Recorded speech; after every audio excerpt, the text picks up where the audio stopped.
যান্ত্রিক গোলযোগের জন্য কথাবার্তা শোনা যাচ্ছে না, আমাদেরকে একটু অপেক্ষা করতে হবে। ত্রয়োদশ জাতীয় সংসদের প্রথম দিন থেকেই সাউন্ড সিস্টেমের ত্রুটি নিয়ে বিড়ম্বনায় পড়েন খোদ স্পিকার ও সংসদ সদস্যরা। ক্ষোভ ছড়িয়ে পড়ে সংসদের বাইরেও।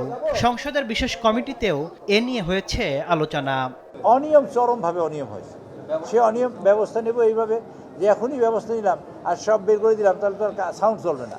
এর মাঝে জানা গেল ২০২২ সালে আওয়ামী আমলে স্থাপিত সাউন্ড সিস্টেমে অনিয়ম ও অন্তর্বর্তী সরকারের সময় সংস্কারে অনিয়ম খতিয়ে দেখতে গত ফেব্রুয়ারিতেই অনুসন্ধানের নামে দুদক। সম্প্রতি সে অনুসন্ধানের গতি বাড়াতে গণপূর্তকে ১৮ এপ্রিলের মধ্যে নথিপত্র জমা দেওয়ার নির্দেশ দিয়েছে।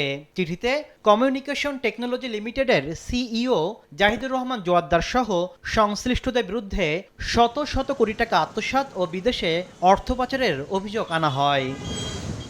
এদিকে অবৈধভাবে ২৮৬ সাব রেজিস্ট্রারকে বদলির মাধ্যমে শত কোটি টাকার দুর্নীতির অভিযোগ উঠেছে সাবেক উপদেষ্টা আসিফ নজরুল ও তার পিএস মাসুমের বিরুদ্ধে। অনুসন্ধান চেয়ে এর মধ্যে দুদকে আবেদন করেছেন এক আইনজীবী। ক্ষমতার দাপট এবং ক্ষমতার অপব্যবহার এই পর্যায়ে ছিল ২৮২ জন সাব রেজিস্ট্রার নিয়ম বহির্ভূতভাবে বদলি করে শতাধিক কোটি টাকা ঘুষ বাণিজ্য করেছে।